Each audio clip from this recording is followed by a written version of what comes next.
podcasts are always fun to do, and they're always interesting because there are interesting people to talk to. But this particular podcast is especially special to me because I'm not even sure whether to think of it as a podcast. I'm here with Abel James, who is a friend and an expert at many, many things, to talk about the connection between stress and inflammation, but also in particular, why people might want to think differently about how they manage stress.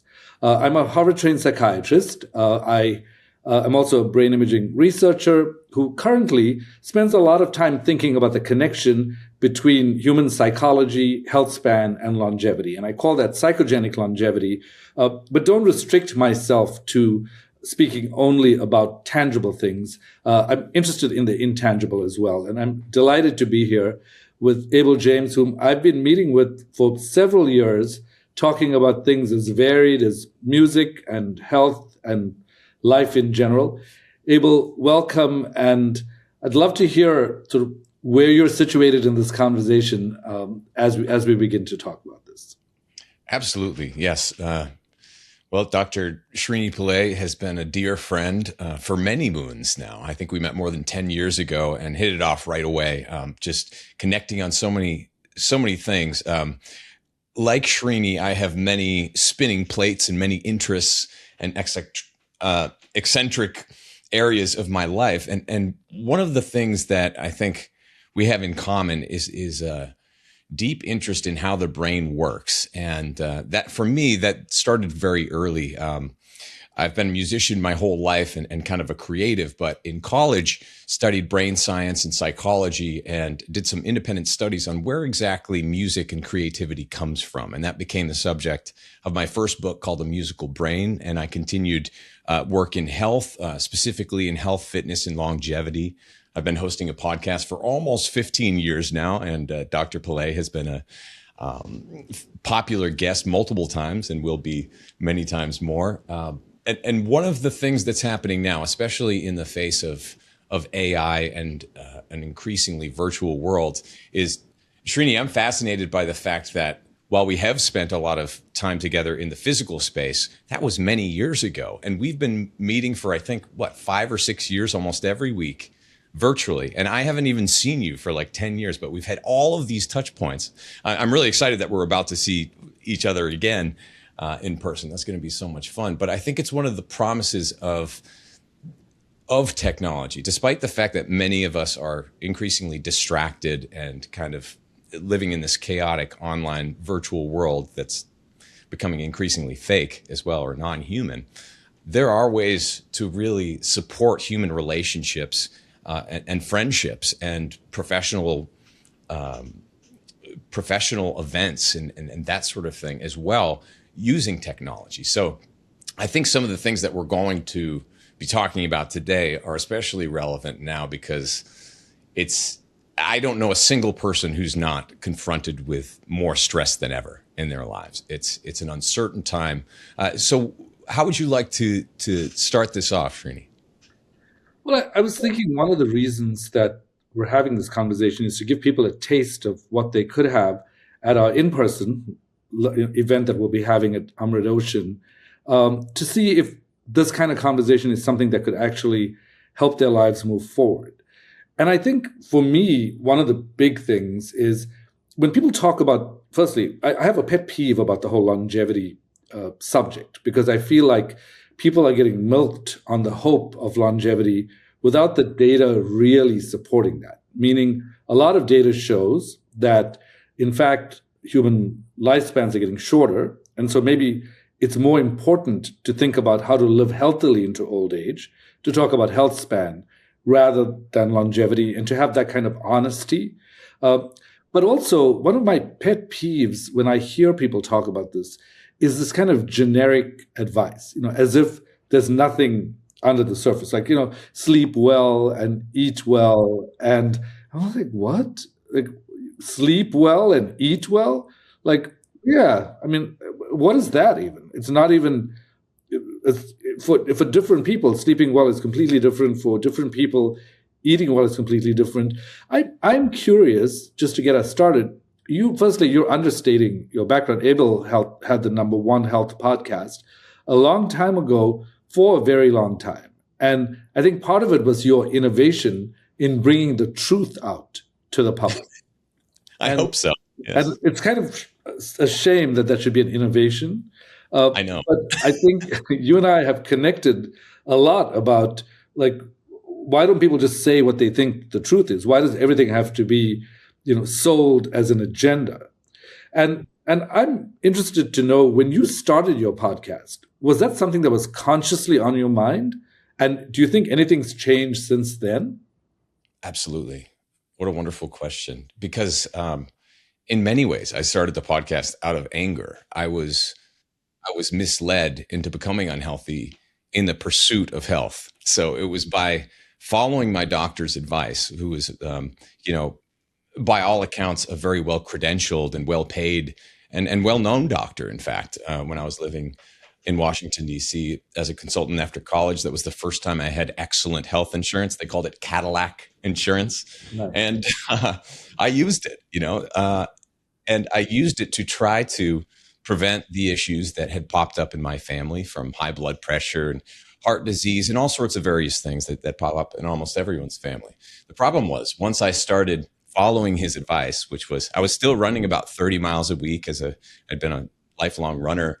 And I started eating zero, or as close to zero as possible, dietary cholesterol, avoiding red meat, and mostly focusing on changing my diet, doing the things that I thought would be healthy. After 18 months, I had gained about 30 pounds, and I was on about 4 or 5 different prescription medications.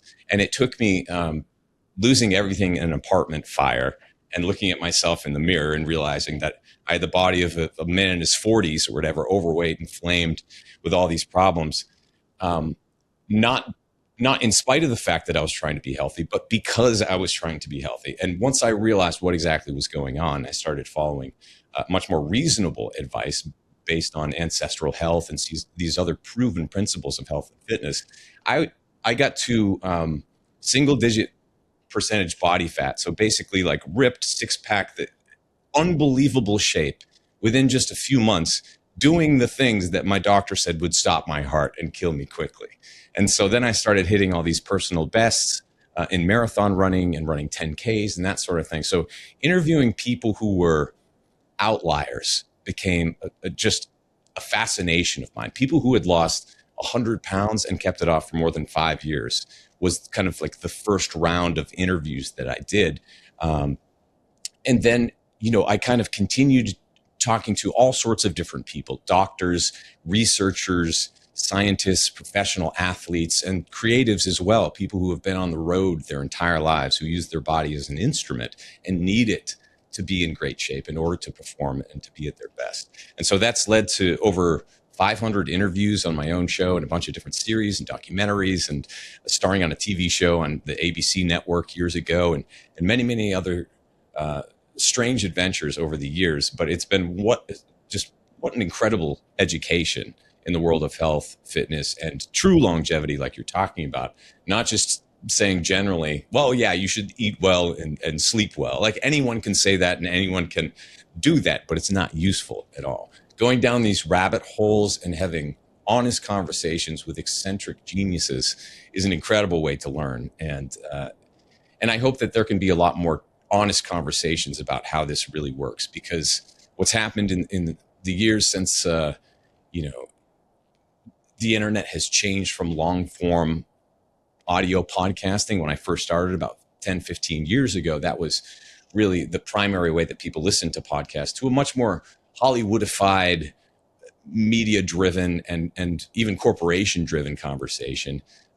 And also at the same time, we're seeing these soundbite type things, whether it's a tweet or just a few characters that say, it's simple, eat well and sleep well, and you'll live to 120 or 250 or whatever it is.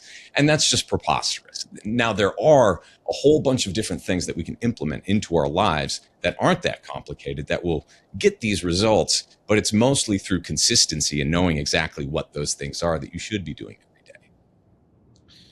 Yeah, so many things that you're saying, I feel like I can relate to. I think someone once told me that there are a lot of healthy-looking people in the graveyard.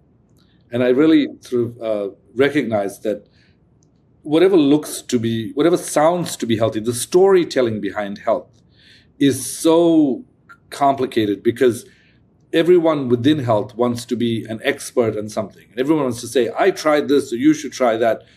If they say, I tried this and it worked for me, I totally get it. If they say, I tried this and you should try that, the reason that's completely illogical is that it can only be true if I am identical to them. If I am not identical to them, you cannot use the logic, I tried this, so you should try that. That just makes no sense. So that was the first thing that I think I objected to. I was a very good boy at medical school. I studied very hard. I internalized the information. I knew what the standards of care were. I was, I took for granted what I was being taught as being the truth, and I was able to communicate with people about the basic standard of care. But I realized after a while that although the gold standard in medicine is population data, although the gold standard is what works for a group of people, in reality, there is no one human being that I've ever met who comes close to whatever the supposed group average is. Because there's always something about them that's different.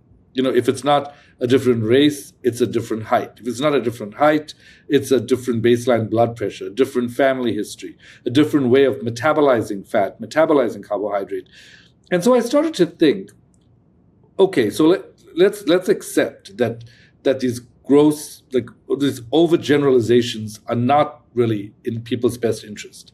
I'm excited to be with you and with Dr. Uma Naidu at Amrit Ocean because I want to get people really involved in these conversations to basically say, I've tried this and this has not worked, and everyone's told me that this is the thing that works. Because I think through conversation, we can recreate our personal stories to make more sense to us. And an example for me is that I feel throughout my life, a very inspiring person to be has been my personal trainer who I've been with for a very long time. And I think I've also been very frustrating to him because unlike people in the general health zeitgeist, I will not just do things that I'm not supposed to do. If someone is like, oh, you can't have that because it has cholesterol, I'm like, well, cholesterol does, statins, for example, do decrease cholesterol by activating the mevalonate pathway. But they're also impacting your steroid pathways. They're also impacting whether your cells have energy or not. So how can we look at single variables? What we have to start to do, I think, is also start to look at patterns. But I feel like you, through your work on TV, actually started to see how very different people with very different challenges were able to follow just a few simple patterns to unearth these hidden factors that were in their way. And when you told me about what was going on when you put on that weight, or if I think about periods in my own life where I have more weight on than I want, there's almost always some kind of psychological factor, like not recognizing the importance of something. Like I said something to my trainer the other day. I said, I just finished my 4th day of interval training for 20 minutes, which is like no heroic feat, but for me, it was a change in pattern. And I came off the treadmill and I was like, why do I feel like I want a pat on the back? Like, I'm not like this usually. Like I prior to that had been working 15 to 18-hour work days and loving it and not needing any reassurance. And then I realized that somehow I had set a different standard for the importance of physical health in my life. And I wanted somebody to be like, good boy. I mean, he actually joked and sent me a note back saying, go get him, Tiger. And I was like, what? Like, why do I need this? I need it because somehow I had deprioritized the importance of physical health. Now, I think people have gone the other way with this. They're depriving themselves. I have all kinds of theories about the deprivation sort of mentality that exists in society today and why I don't think that's always helpful. But I'm curious, on your TV shows, tell us a bit more about what exactly you did, and then also what are some maybe 2 or 3 patterns that you saw emerging that were common to many people, psychologically as well as physically? Well, many people are probably familiar with the TV show from a while back called The Biggest Loser, which was a weight loss competition on NBC. And for 1 year, ABC decided to make their own version that was going to be less negative and less about screaming trainers whacking their fingers at people on the treadmill for 10 hours and that whole thing. So that was the stated goal anyway. But the show itself was, of course, a weight loss reality competition. And so it's TV. And that was definitely a part of the learning process for everyone, because as you say, when you're working 14 or 18 hours a day, it's hard to stay healthy and get things accomplished. We were shooting TV for 14, 18 hours a day. And so even though people on the show, basically the setup was a little different than NBC's version of The Biggest Loser, where there's basically the contestants or the people trying to lose weight and change their bodies are competing against each other. This was a bit different because while the contestants were competing against each other, so were the coaches, and the coaches could be eliminated. So every week, all of the coaches, and some of them took a vegan approach. Some of them were more about exercise and particular exercise strategies. Mine was about the wild diet and eating real food and exercising outside in a particular way. So anyway, each of the coaches was on the chopping block every week, and they could be fired if the contestant didn't like the way that they were being coached or if they weren't getting results. So it's a big accountability factor when you have to take your shirt off in front of the entire nation and step on the scale and see, did you do the work, or did the work, right? Like, did this approach even wind up in getting any results for anyone? So it was very interesting to see that pretty much everyone who did the work and followed a plan did better. They lost weight, they became more fit over time. But taking on some of these different approaches, some of them were much more enjoyable or less enjoyable than others. So Kurt, I was set up with the first week, and we stayed together the entire competition. And thankfully, I was never fired. I was one of the longtime coaches on the show. And first week, I think he couldn't believe that he still got to eat red meat and a bit of cheese, and that he didn't really have to work out that hard, but walking outside was a big part of it. And he was down. He was 47 years old and 352 pounds when we started. And his body was more than half body fat. By the end of the competition, he was down, after 3.5 months, down 87 pounds and had lost basically a quarter of his entire body fat. So he had lost a quarter of his body in pure fat, finished a half marathon, went rock climbing for the first time, which is something he always wanted to do, but was over the weight that you're able to do that, and they won't even let you get up there. And so, but mostly the thing that had been driving him is really important to highlight, because he didn't just want to like look good on camera or something like that. Although I'm sure he didn't want to continue to look bad on camera. That is something that is worth acknowledging. But he wanted to be there for his grandchildren. And he realized at 47 years old, as a grandpa, that he couldn't really like get down and pick them up and be physical and play with them. And more importantly, he wasn't sure if he'd be walking around even the next year, because he had all these health problems, mostly as a result of the weight. But what you find is when people stop sabotaging themselves, if they find that piece of leverage that was really ruining everything, and then stick to a plan that does not include that and allows them to be happy and healthy and fulfilled without that escape, and it could be some sort of addictive food, substance, pharmaceutical, behavior, habit, whatever it is, when you can get with someone who kind of is honest as an outside observer, sometimes that can really help find those things. So one example from the show is a friend of mine, Rob, was coaching Latasha, who was actually in media for her day job. And so she was on TV as a newscaster and all this, and was carrying extra weight and was putting in the work, working out really hard and doing everything right. But the scale really wasn't coming down significantly over a few weeks. And so Rob and some of the other trainers were kind of asking like, well, what's going on here? Because it seems like everything should be working. Let's dig a little bit deeper. And she's like, well, So we're asking, what do you eat for breakfast? What happens for lunch? What are the things that you enjoy as a treat throughout the day? And she's like, well, every day I love to have a little bit of cheese. And we're like, great.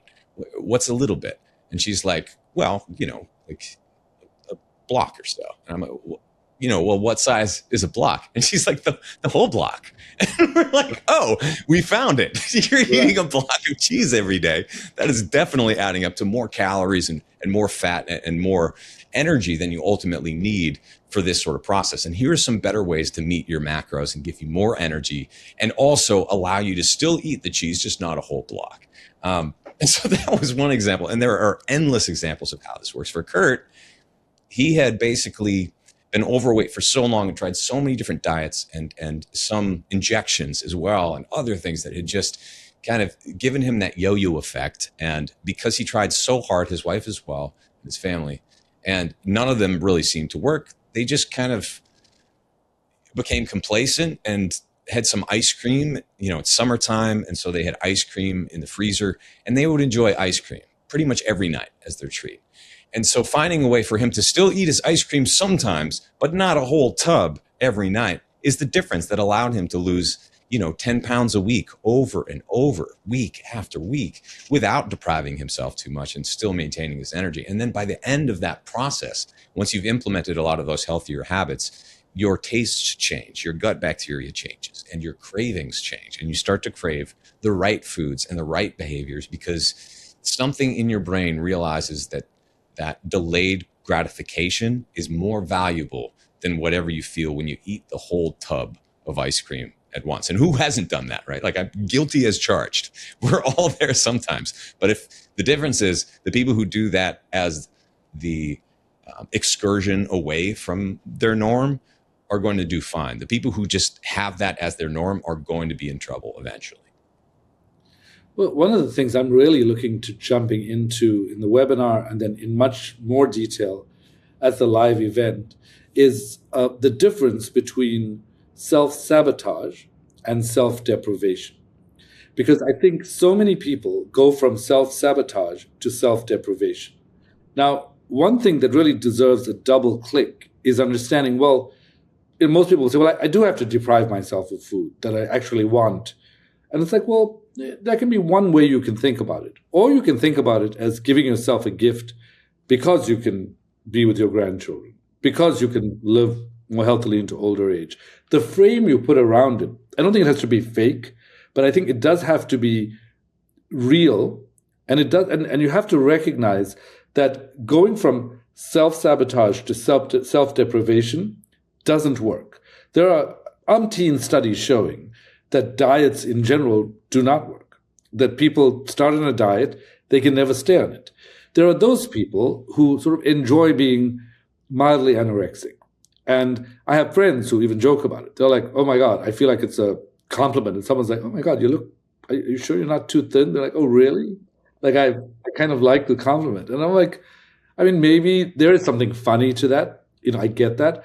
But I think a hidden factor is what lies between self-sabotage and self-deprivation. And I think in the webinar, we'll go into that. And in the live event, I think actually do some immersive embodiment work to be able to really touch base with yourself and say, what is the signal my body is giving me about this?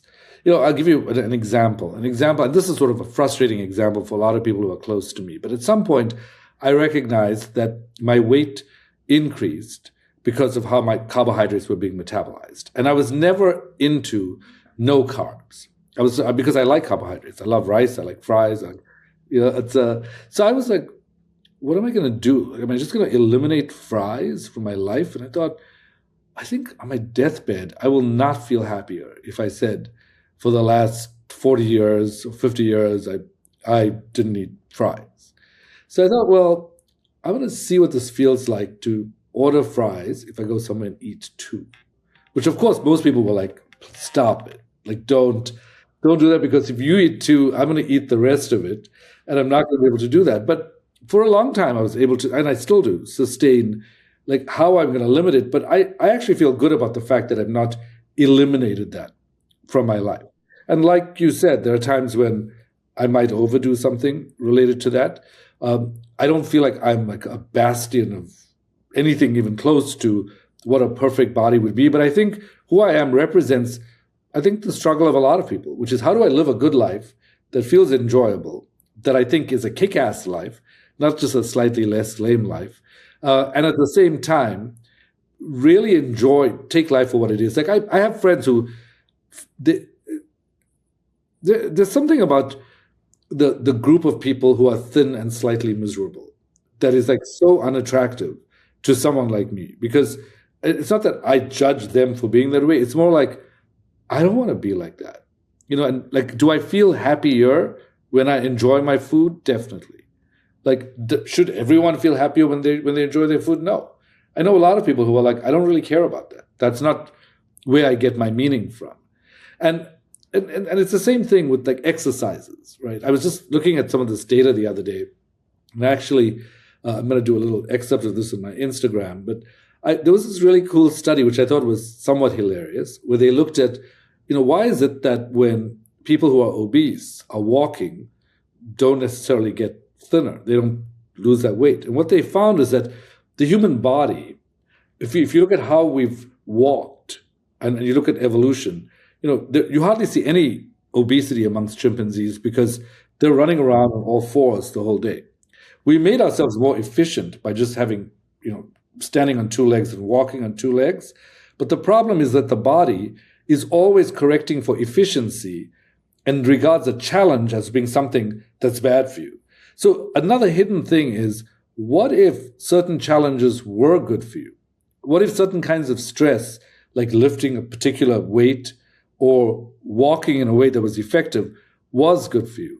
And so they did a funny thing. Rather than, first of all, I don't know who gets 10,000 steps a day in without spending 4 hours. Like I've been astounded by how I go out and I spend 40 minutes walking and I come back and I'm like, what, 3,500 steps? Like, how is that 3,500 steps?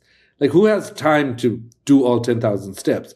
Now, I have friends who do that, but they have different lifestyles. One thing that I think was funny about the story is they used a Monty Python silly walking method. So they used this method, the kind of exaggerated method of, lifting your hips up high and going forward. And what they found is that people who used this method had 2.5 times more of that energy metabolized than if you just walked as normal. Now, the reason I make this point is that, yeah, it is an exaggeration, and I can't imagine, walking on a boardwalk like a Monty Python character doing all these strange movements. But there's a part of me that kind of wants to. Like, there's a part of me that's like, if I'm realistically not going to find 4 hours a day to do that number of steps, then I should be trying to double up on the amount of energy that I'm burning up. And so I think that's just one creative way of trying to understand how you can adjust what's happening in your physical life and how you can adjust what's happening in your mental life. I mean, for me, the portal to change, and I think a lot of people, this is a hidden fact that I think is really problematic, is the portal to change is the psychology of possibility, that something is possible. And even with regard to this treadmill thing, for example, I was like, I had my Achilles hurt a little bit for like a year, and then I was like, then it was fine. And I was talking to my trainer about how to increase my heart rate so I can do not just weight loss stuff, but cardiovascular stuff. And he was like, well, you got to try to get your heart rate up to 140. And I'm like, that never happened. So he was like, well, yeah. So try to get it up to 140. And I was like, oh, I'm not going to run because I don't feel like for my knees, that's a great thing. So I was like, I can speed walk, but that's not going to get me there. I can probably take the treadmill to 4.0, maybe 4.1, and then I'm going to have to run. And then I don't really want to run. And I said to him, I'm not sure I can do the incline. Like, he asked me, what's your incline? And I said, nothing. And he said, why? I said, I don't want to make my Achilles worse. And he said, well, what if it gets better? And I said, what do you mean? He said, sometimes you got to train your body to behave in ways that you want it to behave. And so I'm happy to say that today was actually the first day that I got to a 5 on the incline. And my heart, it pushed my heart rate up a little bit more. And this is not about doing what's right and what's wrong. It's about setting a personal challenge for yourself and trying to understand that the blocker in my mind was that it was not possible, that there was no way I was going to get, at that point, I didn't even think it was possible to get to a 0.5 incline. And one of the things that got to me is when he said, but what if that's better for you? And I thought, yeah. And what was funny about the getting to 5 was that there was 0 Achilles issues. Yeah. So I was like, that's interesting. Sometimes we avoid the things that we think make us uncomfortable, yet it is those things that are the training that we need. And in your journey with people in helping them understand that, have you come across people who just avoid doing the uncomfortable thing because they think it's going to hurt them more? Absolutely. Yeah. And that's the tendency of everyone, right? Because it's scary when you get hurt or your body doesn't do what you think it's supposed to do. So all of us carry these past traumas that are mostly subconscious. And I use that word relatively lightly because what I'm talking about is mostly what happens when you twist your ankle and you don't heal all the way and something happens to your knee or you tweak your back. And so, at our ripe old age, we all have a history of bum knees or hurt foots or something that we broke that didn't fully heal. And when that happens, which recently happened to me, as listeners of my show know well, I was in a major car accident last summer, which injured my spine, herniated discs, tore all sorts of tendons, hurt my shoulder and my knee.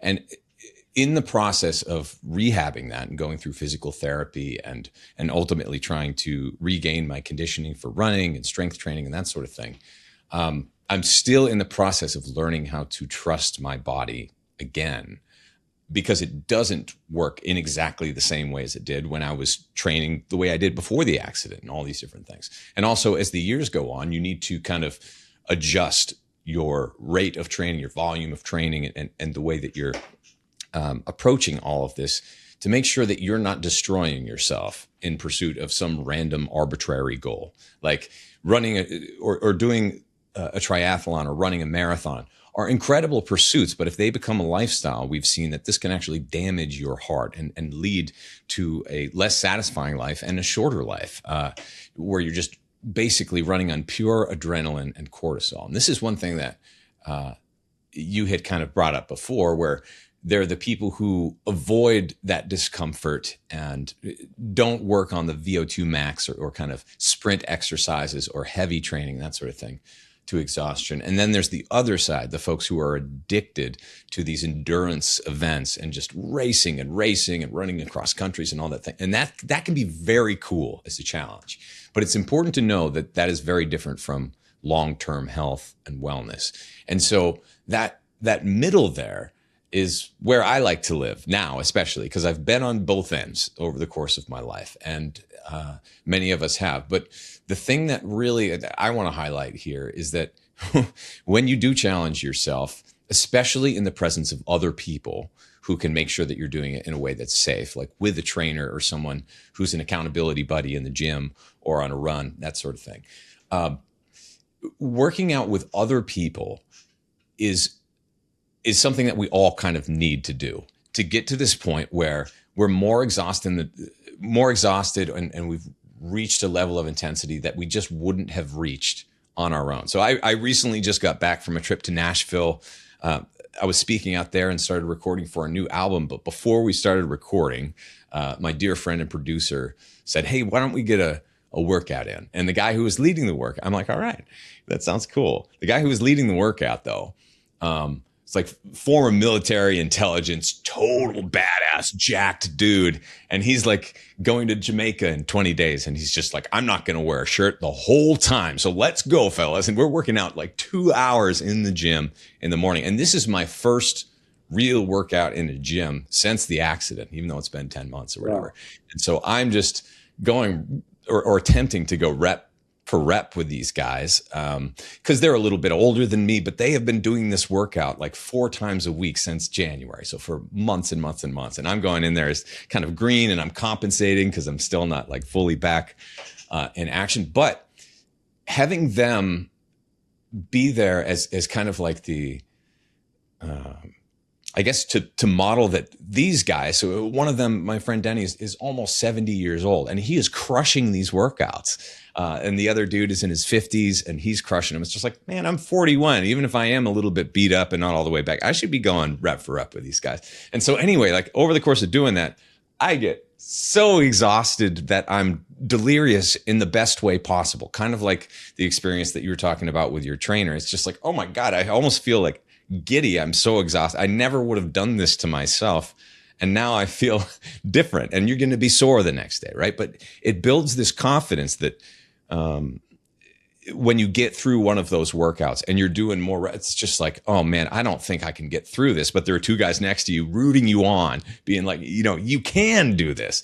Your brain, and this is one thing we talked about during these workouts and being brain geeks. It's fascinating to me that this guy had trained with a lot of Navy SEALs, and he said it's common in training that you encounter the brain thinks that you need to shut down and stop doing things about 70% of the way there. But you've still got this 30% where your body is fully able to operate. And it's within that 30%, usually just by boosting above that 70 a little bit, where you're challenging those boundaries and retraining your brain as to what heavy is or what fast is, right? Like, so if you think 100 pounds and lifting that is heavy, and then you just walk over and you try to hold 200 pounds, your body's like, there's no way this is happening. But if you go from 100 to say 110 or 120, and you lift that up, you can't do it the whole way, but your brain starts to recalibrate what heavy is or what maximum effort is. And this is something that is very important for us to do on a regular basis, no matter who you are, because it's a perishable skill. This is something where as soon as you stop challenging your brain or doing those exhausting workouts or getting your heart rate really revved up, as soon as you stop doing that, once a week or a couple times a month, your body loses the ability to get there. And your brain starts to think, well, the threshold of safety is lower. And this is kind of what aging is. This is what loss of function is and how it develops. And so the way that we, become 80 or 90-year-olds who are, carrying baskets on our heads at elevation in the blue zones, just like walking and working out like they're teenagers, even though in their 80s or 90s, is by never giving up that sort of exercise, never stopping to play, never stopping to move your body. And I want to also mention that it doesn't have to be an exhaustive workout in the gym. You can get your steps in and your movement in by dancing. Like one thing, as a performing musician, I'm always floored. I don't think I have the graph right here, but I was recently looking at the data from my Garmin watch, which is tracking my steps and my activity, and my Oura Ring, which is doing the same thing and tracking all that. On the days when I try to get my steps in and I'm working out, there's say it's about like right here. It's a fair amount of steps and it's a fair amount of working out. On the days that I have a gig where I'm playing for 60 or 90 minutes on stage and I have to lug the gear and do all that stuff and get to the gig and walk there and all that, the amount of activity is more than on my run days, right? Like I'm getting more steps in when I'm dancing around on stage and moving amps around than when I'm actually doing a workout. And so it's really important to recognize that for some people, if you like to do salsa dancing or you want to take up the tango or you just want to dance like a crazy kid, go out and do that. Have fun while you're moving. Enjoy your body. It's by losing that connection with enjoying our bodies or being made fun of because you're a bad dancer or something, which is something in my psychology that I need to get over. It's like once you can move like a child again and keep that childlike mentality to the way that you approach movement and life and activity, it doesn't have to be a drag anymore. And you get that giddiness again. I love dancing. So dancing is and one of the things I love about it is that I honestly think it's got something to do with when you love something and you have a mental sort of openness to what that is. I think it makes it easier to actually do what you're doing. I have this sort of birthday month in which I have this sort of birthday extravaganza. And one of the days is a bunch of people I'm close to at home, and I play music all day. And I pretty much danced almost the entire day last year. And people were like, where are you getting this energy from? And I was like, I guess I always had it. I don't even know that I have it on a day-to-day basis. But when I'm surrounded by people I love, when I'm listening to music that I think is amazing, I feel like moving, and I'm not really thinking about what else is going on. So that's the positive side of that. While you were speaking, and by the way, I because I talk to you frequently after your accident, I think you had the most amazing, and still do, like, mental capacity to deal with that kind of adversity. Because from the first day I talked to you about it, you were like, yeah, I think I'm feeling more slowed down. But what it also did for you, and I experienced this, was that it made you less inhibited Yeah. about the freedom and creativity in your thinking. So it Hmm. was as if your mind was like, while your body's healing, how about I just go a little, like, Yeah. how crazy for a while, and started, and I could feel, I was like, wait a minute, like, this seems really good, like whatever Abel's going through, like, I fully recognized the physical discomfort you were in, but I also recognized that it liberated something in you that had not been there before. So I'm Yeah. curious about what that is, and I think that's something it would be great to also do a double click on. But much of what you were talking about reminded me of the concept of hormesis. The idea that not all stress is bad, and that some forms of stress are good, and some not, like, you can't keep yourself away from all infections. Your immune system needs to be trained. You can't keep yourself from any exercise. Your heart needs to be trained. So at a certain level, hormesis is about the fact that a certain amount of stuff can be really good for you, and if it exceeds that, it's too much. Yeah. But getting to this point of, like, what is excess is, I think, very important. And when you were saying what you said earlier, you reminded me. It's funny how these things register in your head, right? It's like one set that I was doing with a trainer on site, the same trainer that I work with now with on FaceTime. I I actually was like, he asked me to do some chest presses, and so I did a bunch with a certain weight, and he was like, okay, how about we do three more? And I was like, okay, that was 12. Like, why do I have to do 15? So I was like, okay, sure. I did three more. And he was like, how's that? I was like, yeah, I'm done. And he goes, no, let's do five more. And so I do five more. And he goes, well, how about another five? I was like, no, I'm really done. He said, no, just try it. I was like, I can barely lift this. He said, well, keep lifting until you can barely lift it. And somewhere around seven after that, I was like, my hands were shaking, and I was like that. And he goes, this is just a lesson I want you to remember for the rest of your life. There is a difference between tiredness and failure. And the Hmm. ability to accept failure is where you grow. Yes. So what you're doing is you're avoiding failure, and you're making tiredness your endpoint. When Hmm. between tiredness and failure, there's a big growth that can occur. And I think for a lot of people, that doesn't register that way. It's another sort of hidden sign that somehow, if we fail, we've gone too far. Now, as you said, going straight to 200 pounds and, rupturing things, and not, that's also pretty extreme.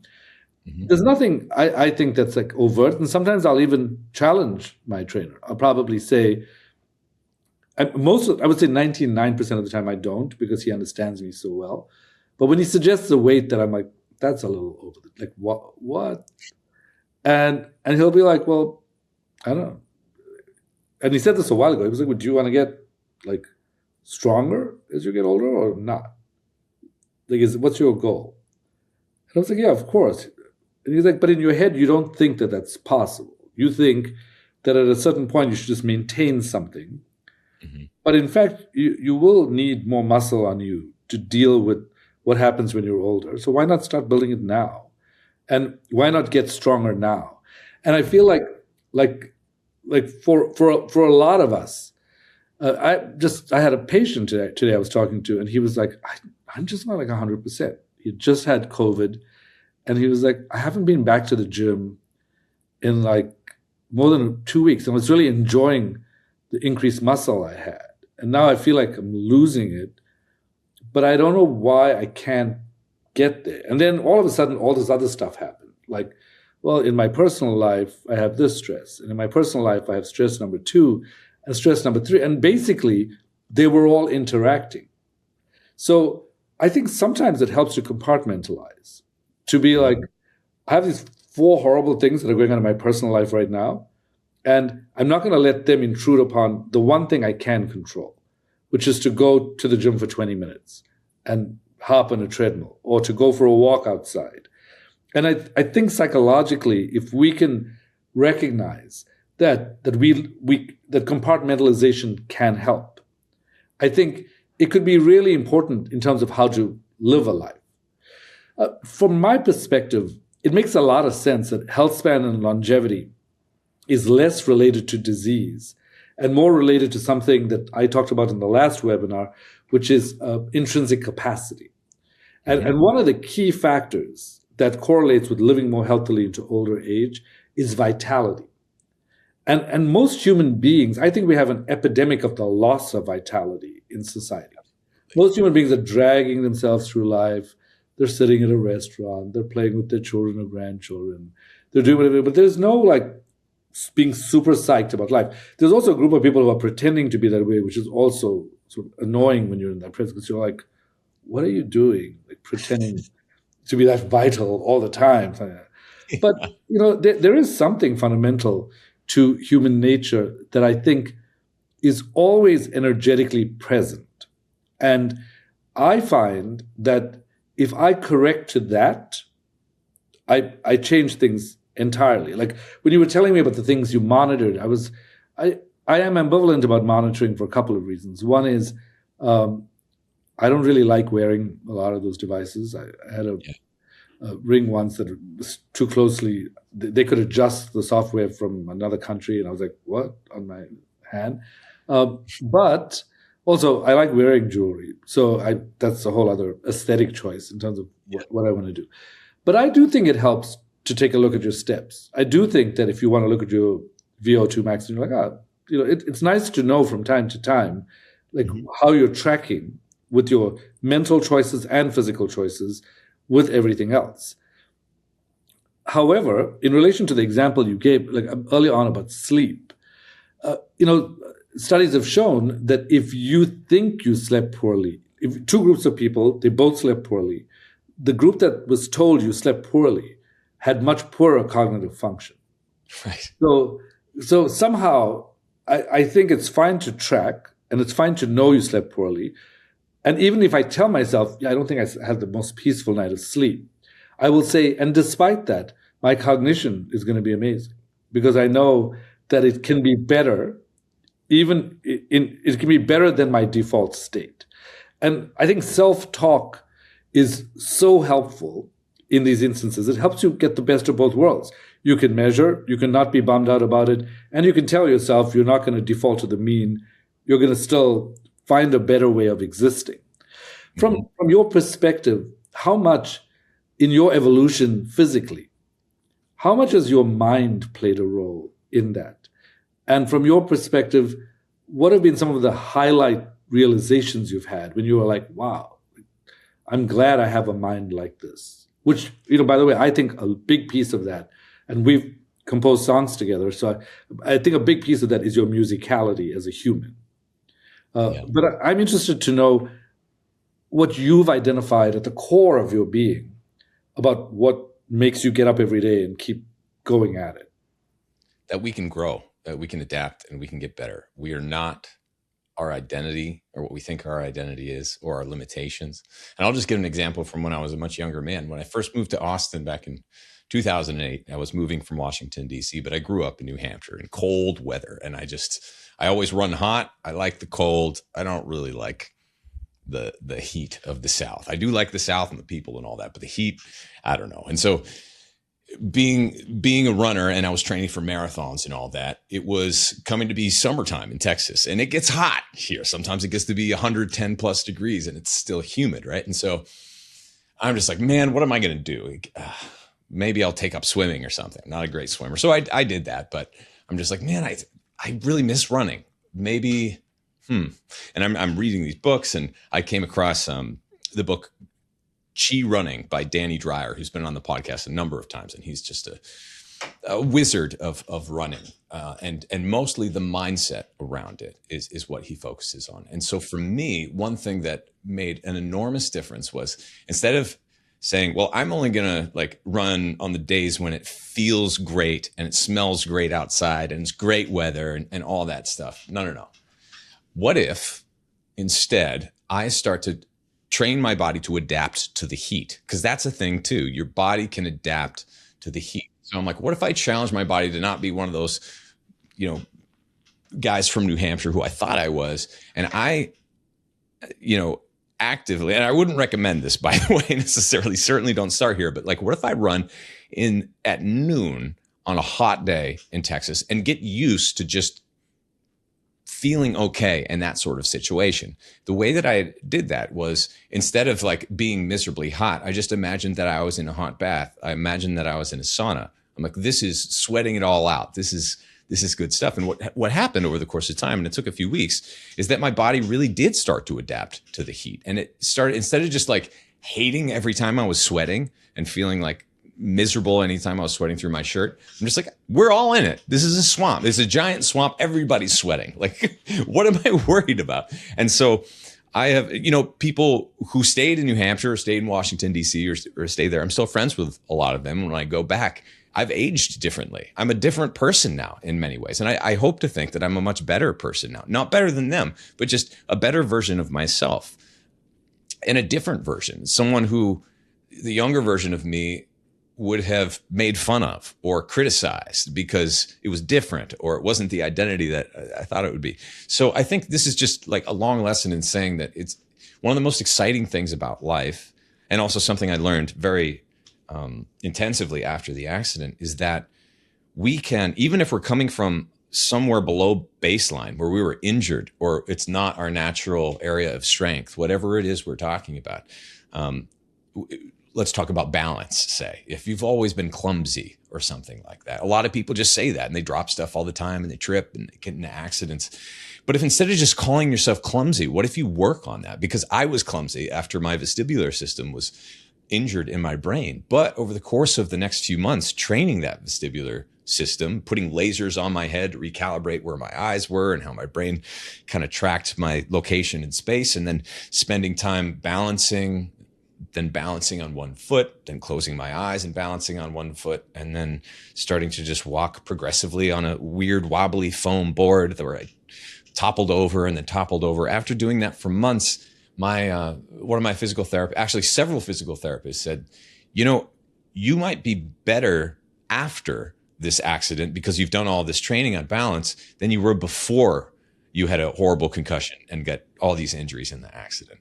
And that just totally blew my mind, because people don't think of it that way. People think, well, I'm just going to get clumsier and lose my balance and coordination as I get older, and that's it. But the sad part of that is people who fall, which is a very, very common injury as you approach 60, 70, and 80. If you fall and break your hip, from what I've read, you have about a 50% chance of being alive a year later. And this is the decline that many people do not come back from. So before any of that happens, don't settle for those limitations. Like right now, because these losses of coordination, or even the fact that you've never built that capacity, start to compound after 30, 40, 50, and it gets harder and harder to correct them. So before you limit yourself and call yourself a certain thing, or limit your identity in a certain way, make sure that you're challenging that identity. Make sure that you're experimenting and being playful like a kid, and not being too locked into whatever it was that is keeping you from going out there and playing baseball or playing football or trying soccer or learning how to dance or going for a sprint, or God knows, climbing a tree. You know, the idea that climbing a tree or pulling up on things, doing pull-ups, is only for young kids or athletes is ridiculous. You look at other countries, or you look at the history of humanity. Like, how do you define maintaining function over time? In the medical field, it's like, well, if you're in your 60s or 70s, you should be able to get up and down out of a chair. In other parts of the country, if you look back historically at humans, it's just like, you should be able to climb that whole ladder up the wall into the place where we're staying tonight or whatever. You should be able to carry water from the river. You should be able to walk up that mountain. And if you can't, then you kind of lay down and die. That's, where it goes. But you keep that capacity. your entire lifetime, aside from injuries, which you recover from. So I think it's really important that we use our mindset to challenge us and make us better over time. Like you said, why can't you be stronger than ever right now? Maybe we won't be faster than ever and have the quickest reflexes as the years go by, but you can challenge yourself to be better at certain exercises and be better than you ever have. We can always reach that personal best. Yeah, I think what you're talking about in terms of recovery from the concussion is a concept known as anti-fragility, right? Which is where you don't just rebound from stress, you actually become stronger in the face of it. And studies show that if the people who feel like the stresses they're encountering are bad for them actually do get more stressed and feel worse.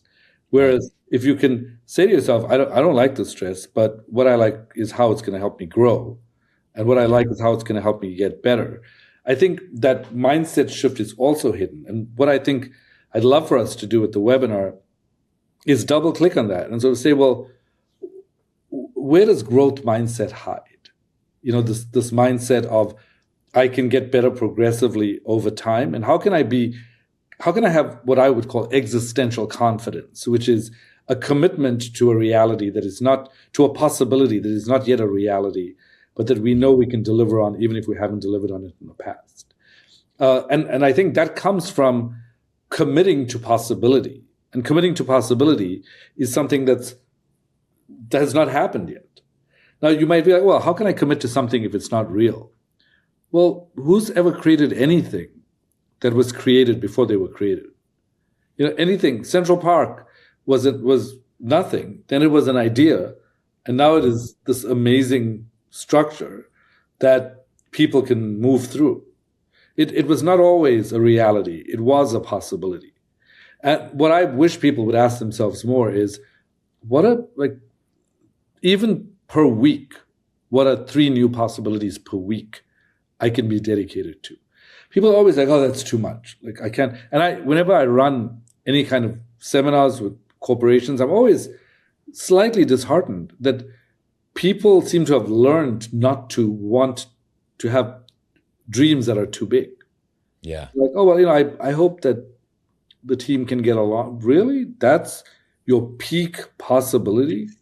Like, how is that your peak possibility? And then there's a part of me that's like, no, you're just saying that because you're inclined to think that way. Why not, you know, sit with them until they can feel that comfort?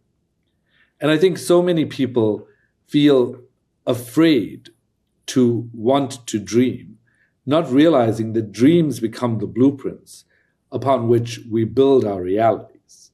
And I feel like if people can recognize that we are blueprint makers and that yeah, sometimes we have days when we're tired.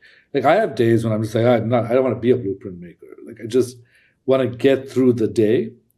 I don't have quite that, but I have an empathy for people who feel that. I think what I generally have is a fascination with what it is to be human.